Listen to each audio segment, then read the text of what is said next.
dos Apóstolos, capítulo 12.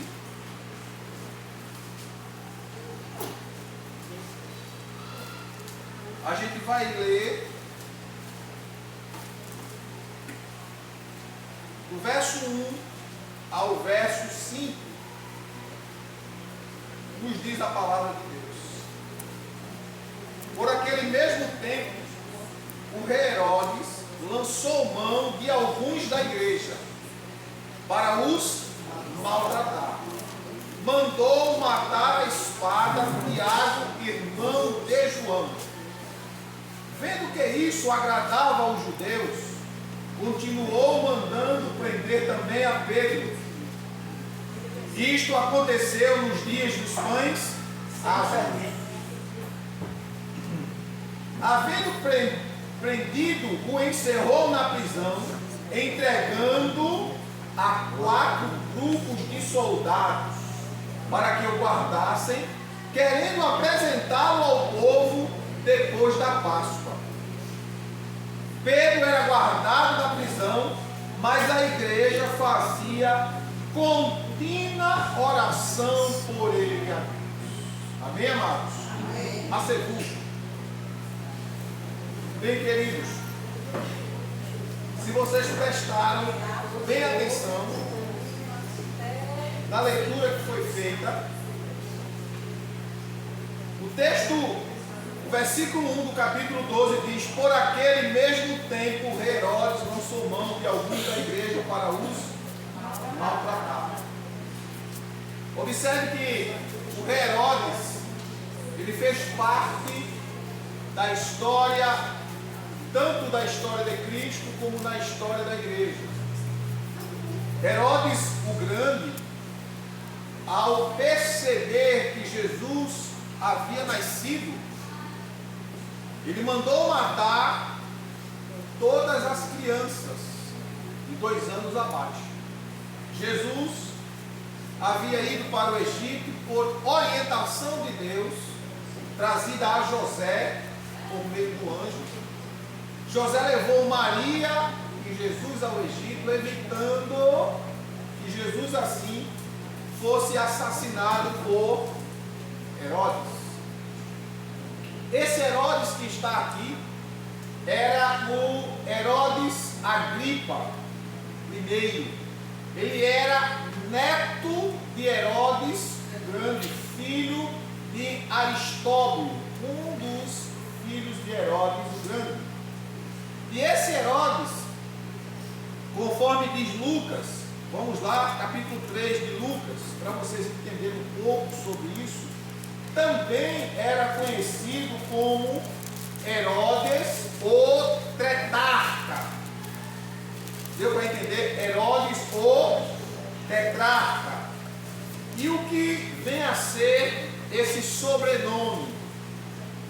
Tetrarquia era chamado um conjunto de governadores ou de reis que governavam as províncias romanas de forma conjunta. E no capítulo 3 do Evangelho de Lucas, você vai encontrar no verso 1. É isso que eu estou vos falando. Lucas 3 nos diz assim: no 15º ano do reinado de Tibério César, sendo Pôncio Pilatos governador da Judéia, Herodes tetrarca da Galileia, seu irmão Filipe tetrarca da região da Itureia e Traconites, e Lisânias tetrarca de Abilene. Então você vai ver aí, ó, Lisânia, Filipe, Herodes e Pilatos. Veja aí 4 governadores que governavam regiões diferentes, mas que também eles eram chamados de reis. E Herodes passou a perseguir a igreja, sob, evidentemente, a aprovação romana, e na perseguição que deu-se início, ele prende a Tiago, irmão de João, presta bem atenção. E quando ele prende a Tiago, irmão de João, ele manda matá-lo. Quando diz assim, e mandou matar a Tiago a fio de espada. Ele não só assassinou Tiago, como ele esquartejou o corpo de Tiago. Pegou os pedaços do corpo de Tiago e enviou para as províncias romanas. Querendo dizer, olha, todos aqueles que se opuserem ao reinado romano, eles vão sofrer essas consequências, querendo trazer medo à igreja. E diante disso, vendo a atitude de Herodes Agripa I, também conhecido como Herodes o Tetrarca, os judeus muito se alegraram, e vendo ele que os judeus gostaram, mandou prender Pedro, como se quisesse dizer, matei esse e depois eu vou matar o outro. Mas aí entra uma questão, que quando ele prende Pedro, a igreja passou a fazer constante oração pela vida de Pedro. Pedro era o líder da igreja em Jerusalém. Pedro estava preso e guardado, irmão. Veja só, um homem guardado por 16 soldados. E o interessante é que Pedro, além de estar preso, Pedro estava despido e acorrentado com os soldados. Acorrentado. Os soldados ficavam sentados ao lado de Pedro, dentro do cárcere, acorrentado junto com Pedro. Na porta da prisão ficava mais 4 e na saída mais 4. Para você ter uma ideia como os romanos e os judeus daquele período viam a igreja. Pedro, quando foi preso, ele não foi preso de forma aleatória. Ele foi justamente preso pela evidência de Deus na vida da igreja e na vida dele. E ali Pedro, preso, a igreja começou a orar. Começou a orar e Deus ouviu a oração da igreja. E a Bíblia diz que Deus envia um anjo. O anjo entra na prisão e Pedro, pensando que estava sonhando, o anjo toca nas correntes, as correntes caem, as algemas se abrem, as portas das cadeias se abrem e os soldados dormindo não viram. Pedro passa pelos soldados que estavam acordados e de pé e eles não viram. E quando Pedro chega fora da prisão, é que Pedro percebe que não era um sonho, era um anjo que estava com ele. E aí Pedro desperta. E o que eu quero dizer com isso, irmãos? Que muitas vezes a gente escuta os irmãos dizer que a igreja não é igual à igreja primitiva. Não é. Por que não é? Eu acredito que alguns que estão na igreja, participando do espaço do templo, pode não ser a igreja, mas a igreja continua sendo a igreja de Jesus, a noiva do Cordeiro. O que diferencia o comportamento da igreja de hoje para a igreja primitiva, a igreja do início, é que a igreja do início tinha um comportamento que a maioria da igreja hoje não tem. A Bíblia diz que a igreja primitiva, no capítulo 2, verso 42 do livro de Atos, ela era perseverante no conhecimento da palavra. E hoje nós vemos pessoas que vivem assim, pulando de galho em galho. Ele vai para a igreja que tem a palavra que ele quer ouvir. Ele não vai para a igreja para ouvir a palavra que Deus quer falar para ele. Hoje o evangelho está como se fosse um tipo de mercadoria e as igrejas como comércio. O Cristo continua o mesmo. A mentalidade do povo e das pessoas é que mudam. A palavra é a mesma. Porque a palavra de Deus não muda, passará os céus e a terra. Mas a palavra de Deus não muda e não passa. E a Bíblia diz em Atos 2,42 que a igreja perseverava na oração, na comunhão, no partir do pão e nas orações. Não era uma igreja que o pessoal pensava estar chamando, lembrando, dizendo: olha, a gente vai ter seminário de missões. Por que se faz seminário de missões? Porque o povo se esquece de fazer missões. Se esquece do ir de Jesus, ir por todo mundo e pregai o evangelho a toda criatura. Atos 2,43 diz que em toda a igreja havia temor. Não havia temor em Pedro, Tiago, João, Paulo, não. Havia temor na igreja toda. Todos os crentes tinham temor. E o texto diz: e muitos milagres, sinais, prodígios e maravilhas eram feitos através dos apóstolos. Porque havia temor em todos. Não havia temor em um. Era um conjunto.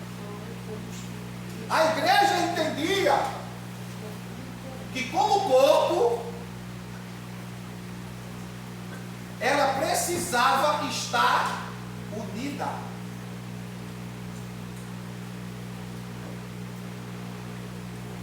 Unida na oração, unida na comunhão, coinonia e perseverando. E é dentro desse contexto que a igreja começou a interceder por Pedro. E Deus respondeu à oração da igreja, libertando Pedro. Mas não é aí que eu quero chegar, irmãos. Eu quero ir um pouco mais além. A oração que abriu o cárcere para Pedro não é a mesma oração de hoje? É. E por que a gente não vê? É porque o povo está assim, cada um por si. Não há um compromisso mais com o outro. Não há uma preocupação com o outro. Todos querem, mas ninguém luta pelo outro. Oração que abre cárcere, irmãos. Escuta aí, vice. Olha, quem gosta muito de orar. Eu não sei quem gosta muito de orar. Cada um sabe da sua vida pessoal com Deus. Mas oração que abre cárcere é a oração de quem volta para se reconciliar. Por quê? Porque a oração que abre cárcere é a oração de gente quebrantada. Não é oração de gente orgulhosa. Jesus diz em Mateus 5, 22 e 23: se fores oferecer a tua oferta, e aí tu te lembrares que teu irmão tem algo contra ti, deixa a tua oferta. Não oferece a tua oferta. Volta, reconcilia-te com teu irmão, e depois é que tu oferece a tua oferta. O que é que Jesus está querendo dizer? Se você não tem comunhão, você não pode ofertar, você não pode sacrificar. Quando Jesus fala ali do altar, ele está falando, fazendo menção ainda dos ritos do Antigo Testamento. Pois o Novo Testamento não estava escrito ainda. Então Jesus diz: olha, quando tu for oferecer a tua oferta, e aí tu te lembrar que teu irmão tem algo contra ti, deixa ali a tua oferta. Vai primeiro reconciliar com teu irmão, para depois oferecer a tua oferta.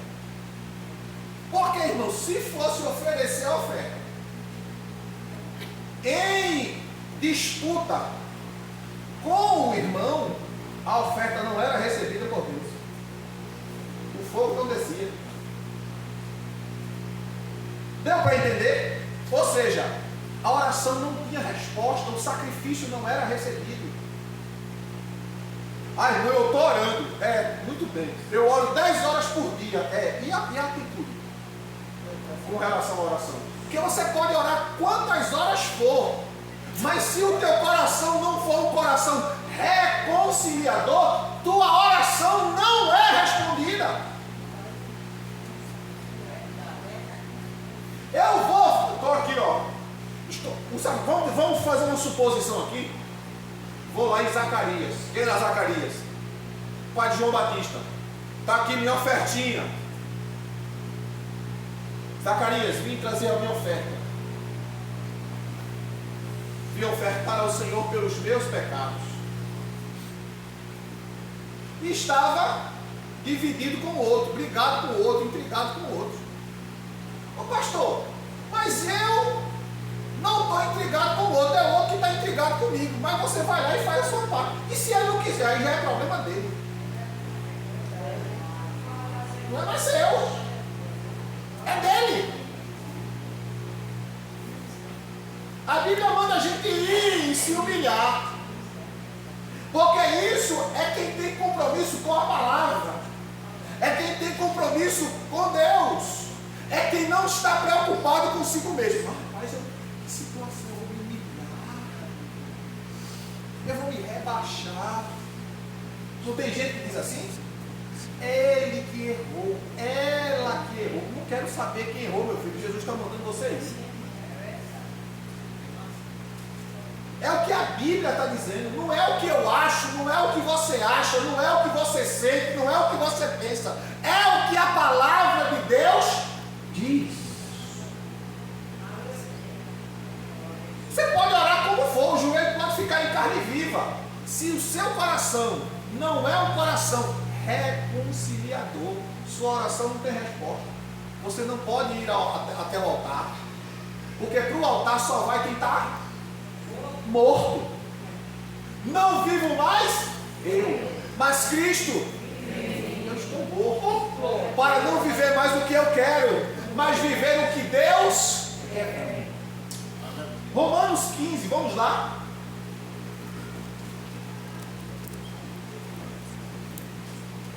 Romanos 15, verso 3.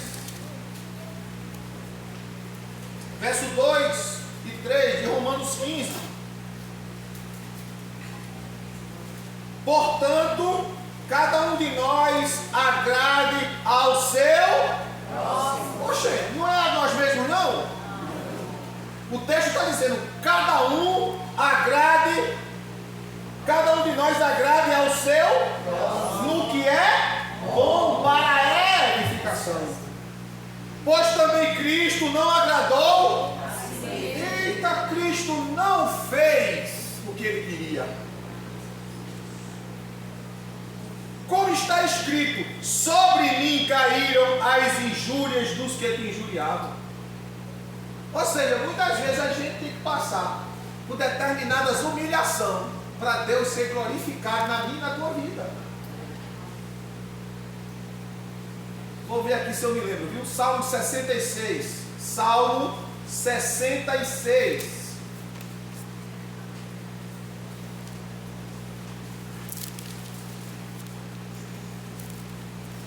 Verso 10, 11, 12. Salmo 66, verso 10 em diante. Pois tu, ó Deus, nos provaste, tu nos refinaste como se refina, tu nos deixaste cair aonde? Na armadilha. Aonde? Na armadilha. Para quê? E cargas pesadas nos colocaste nas costas, e fizeste com que os homens cavalgassem sobre as nossas cabeças. Eita. Passamos pelo e pela água, mas tu nos trouxe a um lugar de abundância. Para chegar na abundância abundância tem que descer. Eu quero estar, mas eu não quero descer. Sabe aquele hino de Estevão Jacinto? Tem que descer, irmão, para receber vitória, pois que quando o crente desce, Deus lhe mostra a sua glória. Pois se tu queres, irmão, chegar no céu, não adianta fazer arranjo, comece a descer agora. Humilhar-se? Não, de jeito nenhum. Pode ser o que for, pode ser pastor, pode ser presidente, pode ser senador, pode ser deputado. A Bíblia diz: humilhai-vos perante a potente mão de Deus, para que no tempo de Deus, Ele te exalte. Então veja o que é que o salmista está dizendo. Tu nos provaste, nos refinaste como a fina prata, nos deixaste cair no laço, colocaste cargas pesadas sobre as nossas costas e fizeste com que os homens andassem sobre nossas cabeças. Por quê? Porque Deus queria colocar ele no lugar maior.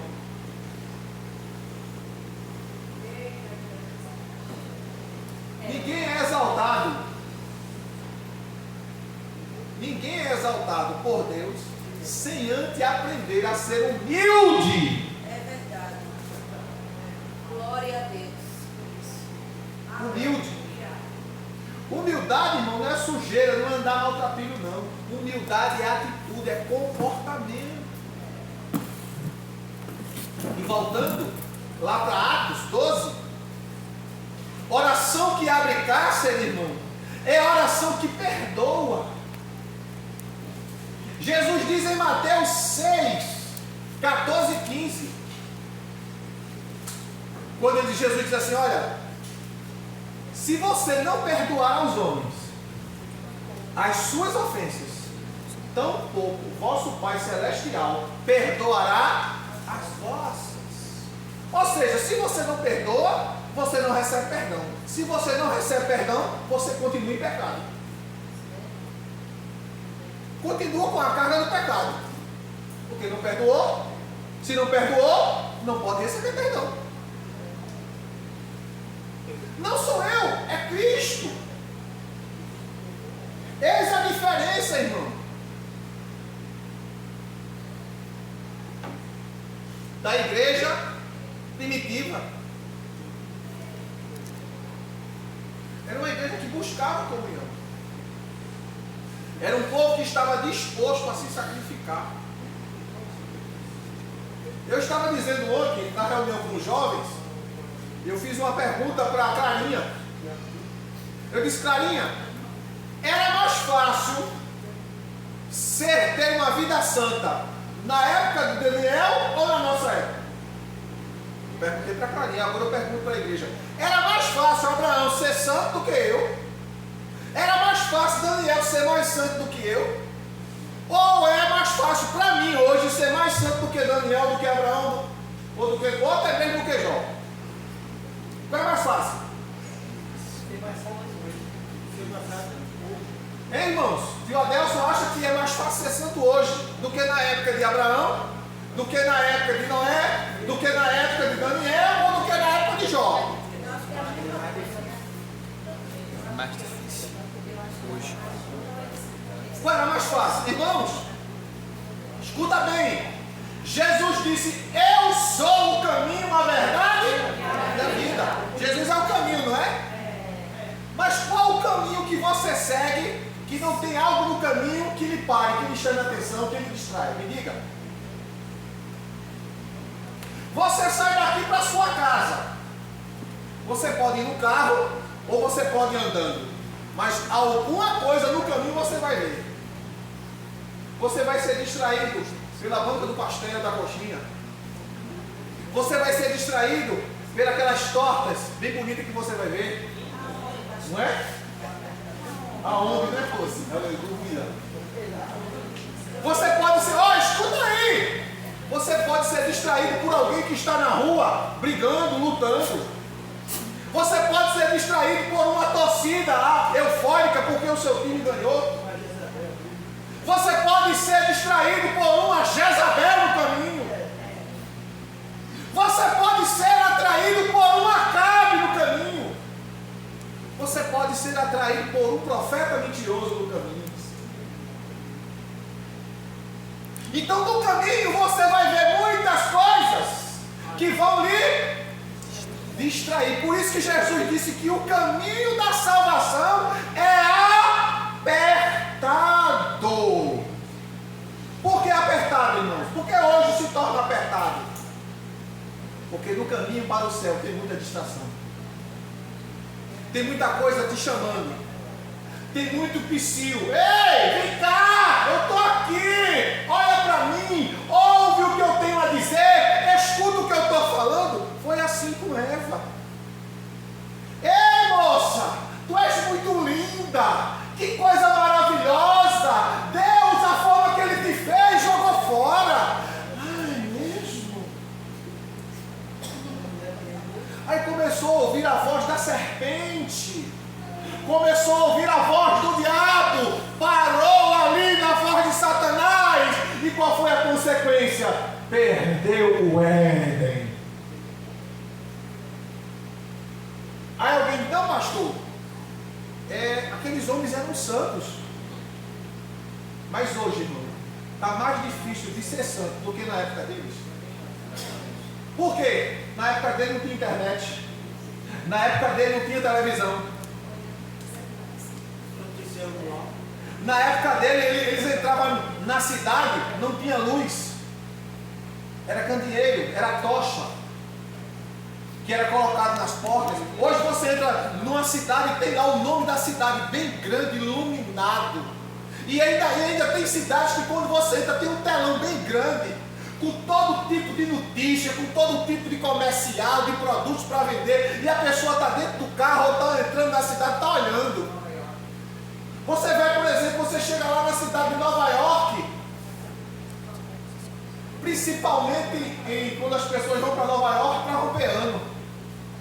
Tem uma praça lá que quando você olha, você só vê luzes, você só vê informação. Ninguém está olhando para ninguém, está olhando só para os telões. Porque querem ver, querem ouvir. É a distração do caminho.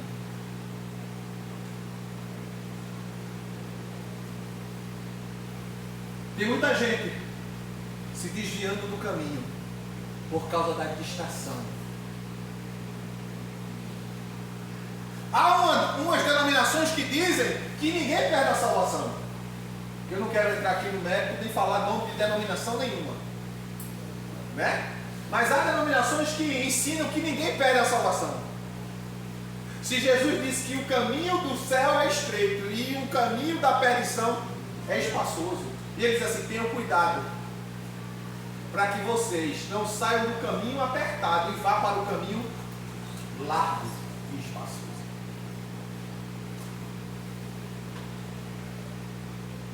Porque o caminho largo e espaçoso, ele é confortável. O caminho largo e espaçoso, ele não está preocupado com a sua distração.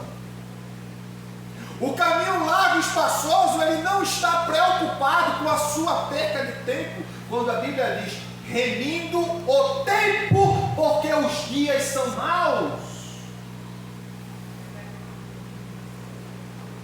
O caminho largo, ele não está preocupado com o controle.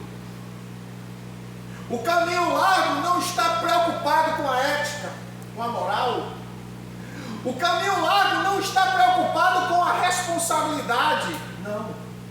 O caminho largo te deixa viver de qualquer forma e de qualquer maneira. Mas o caminho estreito não, diz, olha para frente. O caminho estreito diz, cuidado onde pisa. O caminho estreito diz, olha, quando tu pisar, não bota logo os dois pés não. Primeiro bota um, vê se tem firmeza para depois botar o outro. Por quê? Porque lâmpada para os meus pés é a tua palavra e luz para o meu caminho. Eu tenho que ser guiado por aquilo que a palavra diz, por aquilo que a palavra mostra.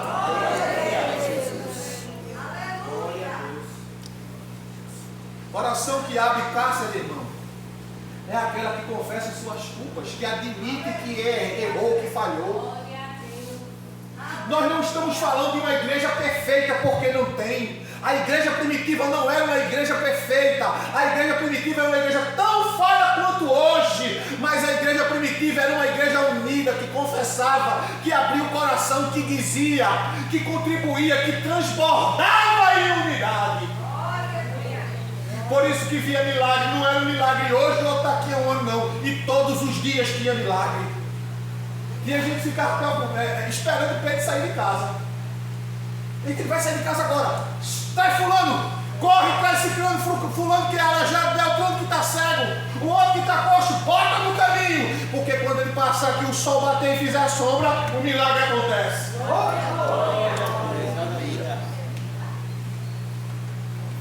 Eu estou orando, irmão, faz tantos anos que eu oro e a resposta não vem. Tem alguma coisa errada. Deus sabe que a gente tem pouco dia. Deus sabe que nós temos pouco tempo. E nós precisamos organizar, avaliar. Isso vai, pastor, se for falar de oração no dia de culto e Santa Ceia, você vai entender quando eu chegar lá. Sabe por quê, irmãos? Quando a gente adentra a esse evento, que nós iremos fazer daqui a pouco, comer pão e tomar vinho, uma igreja que confessa as suas culpas é uma igreja que tem saúde. Uma igreja que admite seus erros é uma igreja que o Espírito Santo fala e se manifesta nela. Examine-se, pois, o homem a si mesmo, diz o texto, e assim então coma do pão e beba do cálice. Ele não diz que quando você se examine, você não coma. Ele não diz que quando você se examine, você não beba. Ele diz, examine-se, pois, o homem a si mesmo. Quando ele diz examinar-se, ele está dizendo para o homem, veja onde você errou e vá agora e resolva esse problema. Por quê, irmãos? A igreja primitiva, quando se reunia para cear, não era como hoje que a gente ceia uma vez no mês, não. Eles ceavam todo dia, toda semana. Então, quando os irmãos estavam reunidos para comungar, participar do corpo do sangue de Cristo, ele dizia, olha, tem alguém aqui que está com problema com o irmão? Se tiver, resolva agora, senão não sei. Porque aquele que come e bebe indignamente, come e bebe a sua própria condenação, não discernindo o corpo do Senhor, ou seja, aquele que hoje aqui não admitir que está errado, que machucou, que feriu, que foi lá e pediu perdão, não pode ser. Examine-se, pois, era na hora, era feito na hora. E hoje, se a gente dissesse, irmão, vamos ver aqui quem está precisando pedir perdão, se ajustar, misericórdia. Fica procurando um lugar para se esconder, para não ir.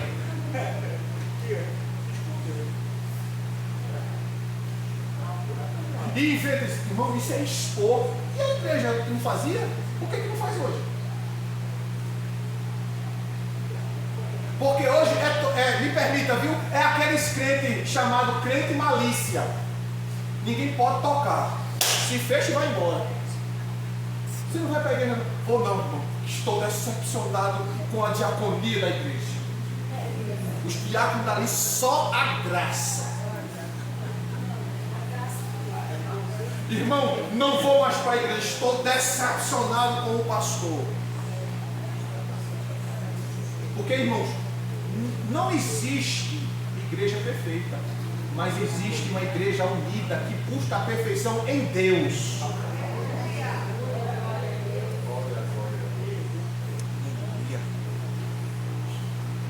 Por isso que a gente tem que examinar-se, avaliar-se. O apóstolo Paulo, escrevendo na segunda carta à igreja de Coríntios, bora ver?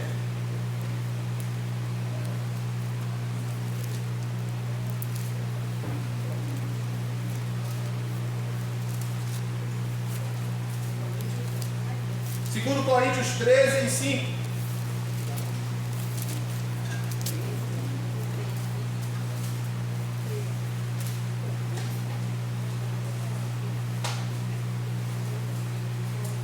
Examinai-vos a vós mesmos, se permaneceis na fé. Olha o que ele está dizendo. Examine você mesmo e veja se você está servindo a Deus conforme a Escritura e se a sua fé é genuinamente bíblica. Continuando no texto. Provai-vos a vós. Provai-vos a vós mesmos. Continuando. Ou não sabeis quanto a vós mesmos que Jesus Cristo está em vós? Aí ele conclui: se não é que já estáis reprovados. Porque quando a pessoa não consegue confessar suas culpas, como disse Tiago 5,16, confessai as vossas culpas uns aos outros, para que sareis. Minha gente, pelo amor de Deus, a gente é igreja de Cristo, a gente é povo de Deus. Se não há unidade, se não há amor entre nós, vai haver onde? Porque no mundo não tem.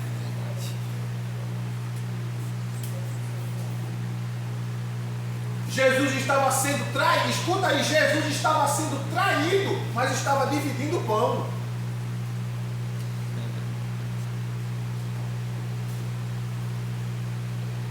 Jesus estava sendo apunhalado pelas costas, mas estava dizendo: comei e bebeis, isso é o meu corpo, isso é o meu sangue. Jesus estava sendo traído e disse: vem cá, senta aqui que eu vou lavar teus pés. Ele não lavou os pés apenas daqueles que amava, ele lavou os pés daquele que o traía também. Mas pastor, eu escuto tanta gente falando mal do Senhor, se preocupa com falar comigo, falar mal de mim não. Eu escuto tanta gente falando mal de A, de B, não se preocupe com esse não. Esse já está morto e ele não sabe. Você tem que se preocupar com você. Tende cuidado de ti mesmo e da doutrina, porque fazendo assim você vai salvar primeiro você, depois os que te ouvirem, os que decretam aquilo que tu ensinar. Mas pastor, eu vim aqui para receber uma palavra de promessa, que está recebendo uma palavra de cura, porque só alcança a promessa quem está curado. Doente não tem força para pegar nada não. Doente não tem força para levantar peso, não. Doente não tem força para prosseguir, não. Só tem força para ir, para prosseguir quem está sarado. Pois é. Então nessa noite, a palavra de Deus, ela nos confronta. Porque essa palavra não é só para você não, é para mim também. Porque a mensageira seria Rose. Não era eu. Eu não preparei nada. E a mensagem que eu ia pregar era sobre quem está enfermo, vai para Jesus. Pois é. Era ela que ia trazer a mensagem. Não tinha nada pronto. Eu peguei uns raspiscos que tinha aqui. Jesus é isso aqui mesmo. Vai por aqui. Por quê, irmão? Porque a gente planeja uma coisa, mas a gente não sabe os planos de Deus.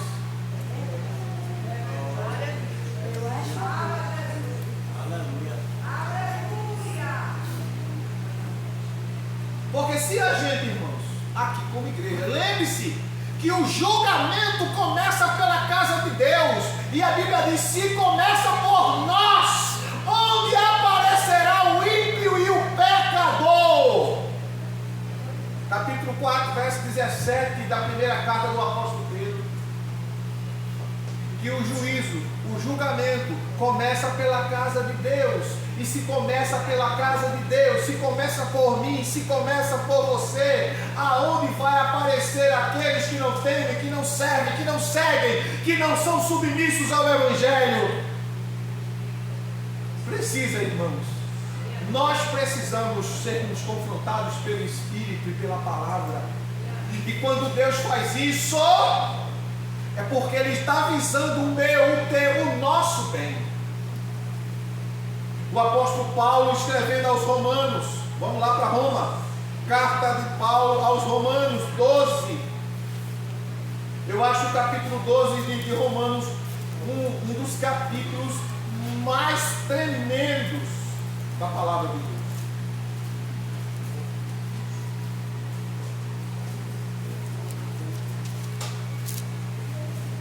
Romanos 12, verso 13 em diante. Romanos 12, verso 13 em diante. O apóstolo diz assim: partilhai com os santos nas suas necessidades, segui a hospitalidade. Aí ele diz: abençoai aos que vos perseguem. Como é que eu vou fazer o bem a quem me faz o mal?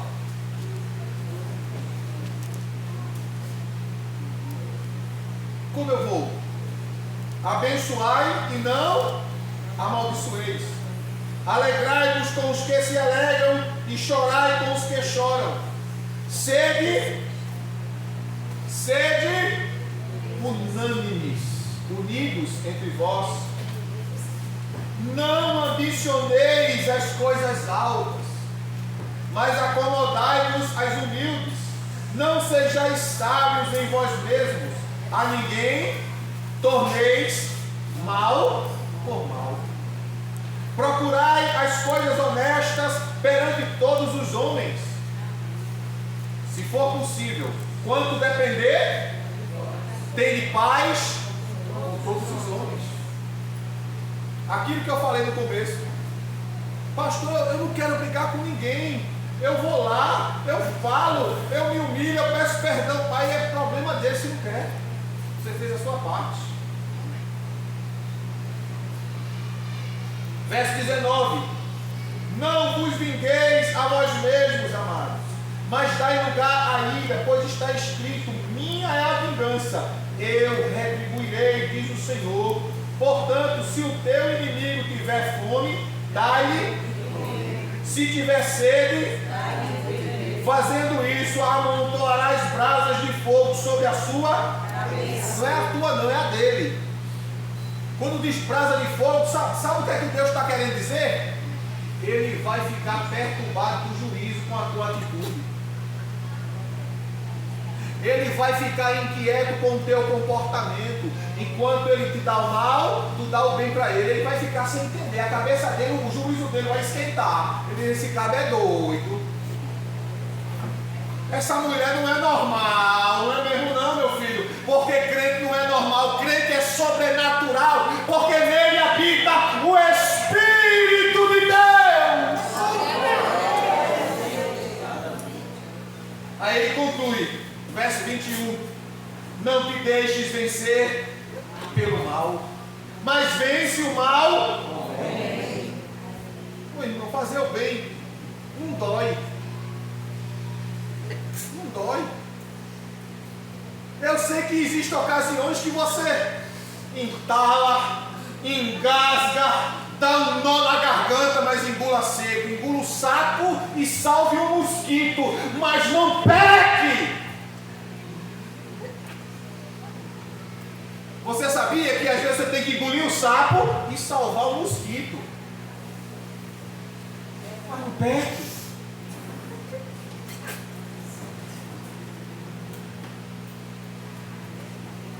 Porque nós fomos chamados para fazer o bem. Nós fomos chamados para amar. Nós fomos chamados para sarar. Nós fomos chamados para curar. Nós fomos chamados para dar vida. Nós não fomos chamados para matar. Nós fomos chamados para dar vida.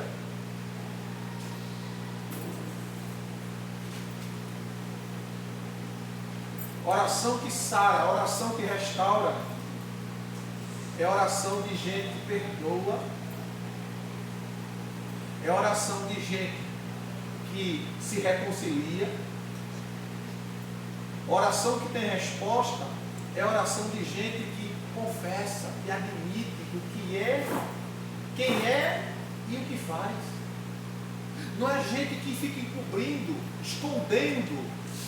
A Bíblia diz: aquele que confessa e deixa alcança a misericórdia, mas aquele que encobre suas transgressões não prospera. Não cresce. Não tem poder espiritual.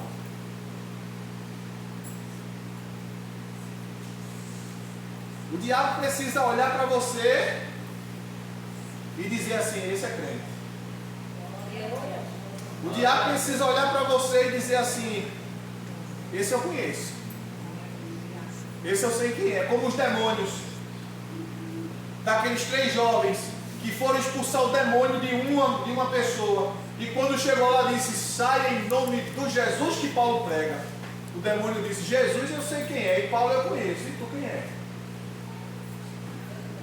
O demônio lhe conhecer e dizer assim: aquilo ali eu sei quem é. Aquilo ali eu não posso tocar não, porque aquilo ali é propriedade particular do Deus vivo.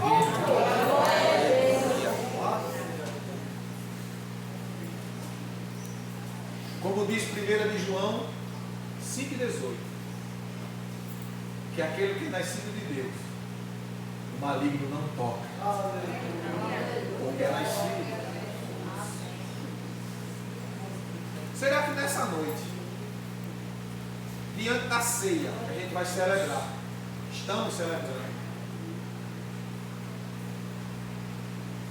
nesse momento de reflexão, de examine-se, pois o homem é a si mesmo.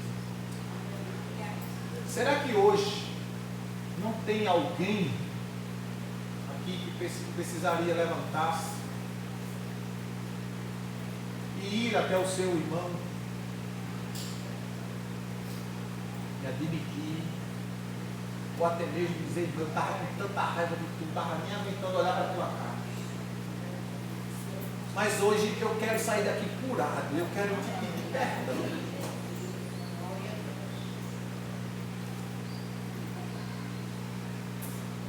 Será que você teria coragem de fazer isso?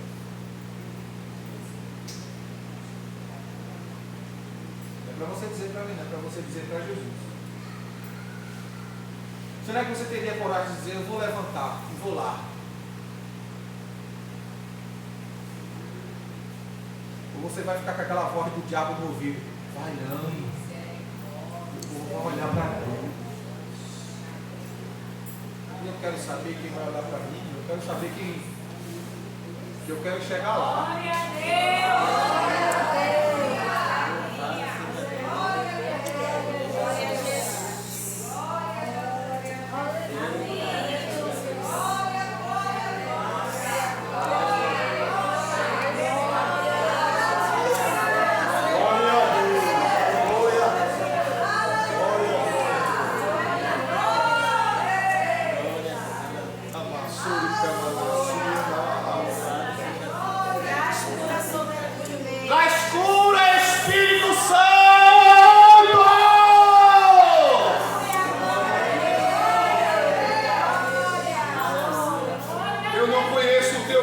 Mas Deus conhece o teu coração. Mais uma vez Satanás perdeu, irmão. E eu digo, ainda tem gente, viu? Tem mais. Não só tem esse, tem mais. Deus está sendo glorificado na vida dessas que têm atitude como ela. Porque não é simplesmente sentar na cadeira, comer pão e tomar vinho, não, irmãos. Porque discerniu e entendeu o que Deus quer. Aleluia. Aleluia.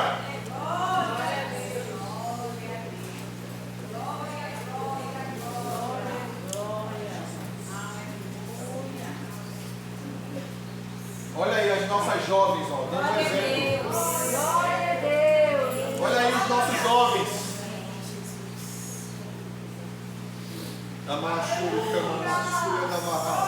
Hoje é noite de concerto, noite de reconciliação, noite de libertação. Deixa o Espírito Santo mudar. Deixa o Espírito Santo transformar o teu coração. Aleluia.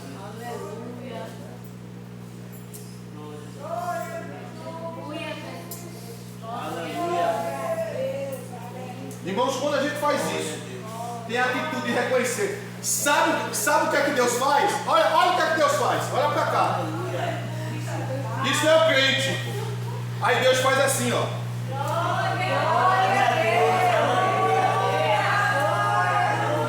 Enche do Espírito Santo. Para quê? Capacitando ele para ele continuar amando, perdoando, confessando, admitindo, buscando.